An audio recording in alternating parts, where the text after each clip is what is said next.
இப்போ நீங்கள் ரேவதியை கஷ்டப்படுத்தியிருக்கீங்க. நான் ஏன் பேசாமல் இருக்கணும்? இப்போ ரேவதி நீ என் கூட வரலைன்னா அவனுக்கு நான் பேசவே மாட்டேன் அப்படின்னு சொல்லி ஜென்மத்துக்கு நான் பேச மாட்டேன் அப்படின்னு சொல்லிடுறாரு. ரேவதி நீ உள்ளே போ அப்படின்னு சொல்லிட்டு அந்த பக்கம் தங்கராஜன் நின்று பேசிகிட்டு இருப்பார்.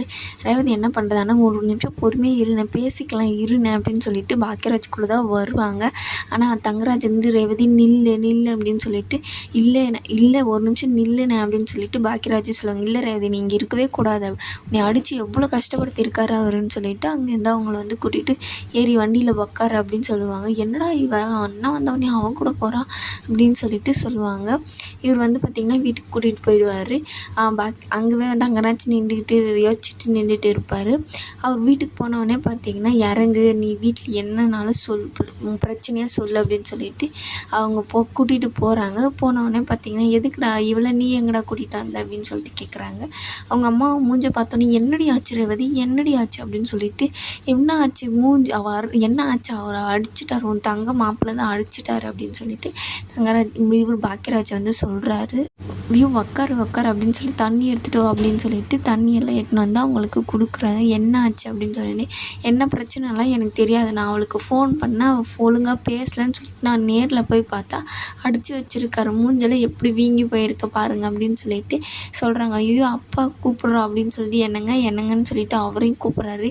என்னாச்சு, ஏன் இப்படியெல்லாம் நின்றுட்டு இருக்கீங்க அப்படின்னு சொல்லிட்டு கேட்குறாங்க. இன்னொரு பக்கம் பார்த்திங்கன்னா மதிக்கு ரொம்பவே வருத்தம், இவங்கள அடிச்சிட்டாங்கன்னு சொல்லிட்டு அவங்க 2 பேருமே கொஞ்சம் வருத்தப்பட்டு தான் நின்றுட்டு இருப்பாங்க. அதுக்கப்புறம் பார்த்திங்கன்னா என்ன ஆச்சு அப்படின்னு சொல்லிட்டு இருந்தோடனே அடிச்சிட்டாரு அவர் அப்படின்னு. என்ன பிரச்சனையாக இருந்தானே எப்பயுமே அவர் இப்படி தான் பண்ணுறாரு, நீங்கள் கொடுக்குற இடத்துனால தான் இந்த மாதிரியெல்லாம் அவர் பண்ணுறாரு, கேட்க ஆள் இல்லைன்னு நினச்சிட்டு இருக்காரு அப்படின்னு சொல்லிட்டு பாக்கியராஜ் வந்து ரொம்ப கோவமாக பேசுகிறாங்க. இனிமேல் அவர் வந்தாலும் அனுப்பக்கூடாது, அவள் இங்கே தான் இருக்கணும் அப்படின்றாங்க. என்னடா ஆச்சு அப்படின்னோடனே என்ன ஆச்சு அப்படின்னு சொல்லிட்டு இவங்க கிட்டே கேட்கும்போது என்னை ரொம்பவே அவர் அடிச்சிட்டாரு அப்படின்னு சொல்லிட்டு சொல்லுவாங்க. சரி எனக்கு பேங்க்கில் வேலை இருக்குது, நான் லீவ் சொல்லாமல் வந்துட்டேன் அப்படின்னு சொல்லிட்டு அவர் அங்கேருந்து கிளம்பி போயிடுவார்.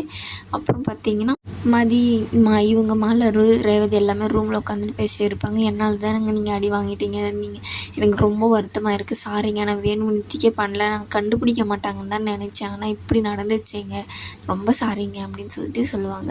அவருக்கு என்னை அடிக்கிறதுக்கு எப்பயுமே ஒரு காரணம் வேணும், எப்போ தான் அவர் எனக்கு ஒரு கோவம் வட்டிருந்தாலும் என்னை தான் அடிப்பார், என் மேலே தான் கோவப்படுவார், அதெல்லாம் நீ வருத்தப்படாத மாதிரி, அது நீ காரணம் கிடையாது அப்படின்னு சொல்கிறாங்க. ஏன் சொத்தவே தின்னுட்டு எனக்கே நீ துரோகம் பண்ணுறியான்னு சொல்லிட்டு அடிக்கிறாங்கன்னு சொல்லிட்டு ரொம்ப வருத்தப்பட்டு அழுவாங்க. அவங்க அம்மாவும் வந்து பின்னாடி வலிக்குதா ரேவதி, இல்லை இனிக்குது அப்படின்னுவாங்க. அவங்க அம்மா அழ ஆரம்பிச்சிருவாங்க.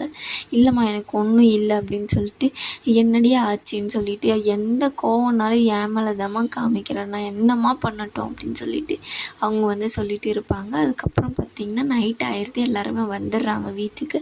அப்போன்னு பார்த்து தங்கராஜ் வந்து வீட்டுக்கு வராரு. வந்தோடனே பார்த்திங்கன்னா அவங்க அப்பா ரேவதியோட அப்பா காலில் விழுந்து மன்னிப்பு கேட்குறாரு. என்னை மன்னிச்சிடுங்க மாமா, நான் இனிமேல் அந்த மாதிரி பண்ண மாட்டேன், ரேவதியை என் கூட அனுப்பி வைங்க அப்படின்னு சொல்லிட்டு சொல்கிறாரு. ஆனால் பாக்கியராஜ் முடியவே முடியாது, ஒரு நிமிஷம் இரு பாக்கியராஜ், பேசிக்கலாம், என்ன வேணால் பேசிக்கலாமா, அவர் கூட இனிமேல் தங்கச்சி போகவே கூடாது அப்படின்னு சொல்லிட்டு சொல்கிறாரு. இன்னொரு பக்கம் பார்த்திங்கன்னா சுரேஷ் அப்படி அடிச்சிருக்க கூடாது மாமா, என் அக்காவுக்கு வலிக்கும் இல்லை அப்படின்னு சொல்லும்போது அந்த பக்கம் மதி நின்றுக்கிட்டு முறைப்பாங்க. ஏன்னா நீ தானே என்னை அடிச்சு, அப்போல்லாம் எனக்கு வலிக்காது அப்படின்ற மாதிரி பார்ப்பாங்க. அதுக்கப்புறம் பார்த்திங்கன்னா ரேவதி கிட்டே ரேவதி போகலாம் அப்படின்னு சொல்லிட்டு சொல்லுவாங்க. அவங்க கம்முனே நின்றுட்டு இருப்பாங்க. பாப்பாவை கூட்டிகிட்டு வா, நம்ம போகலாம், நம்ம வீட்டுக்கு போகலாம், இது நம்ம வீடு கிடையாது, நம்ம வீடு அங்கே இருக்குது, நம்ம போகலாம் வா அப்படின்னு சொல்லிட்டு கூப்பிடுவாங்க. ஆனால் அவங்க பாக்கியராஜ் வந்து நீ போகவே கூடாது, நீ உள்ளே போ அப்படின்னு சொல்லிட்டு சொல்லுவாங்க. 4 பேரையும் இது பண்ணிவிட்டு இதோட இந்த எபிசோடையும் முடிப்பாங்க.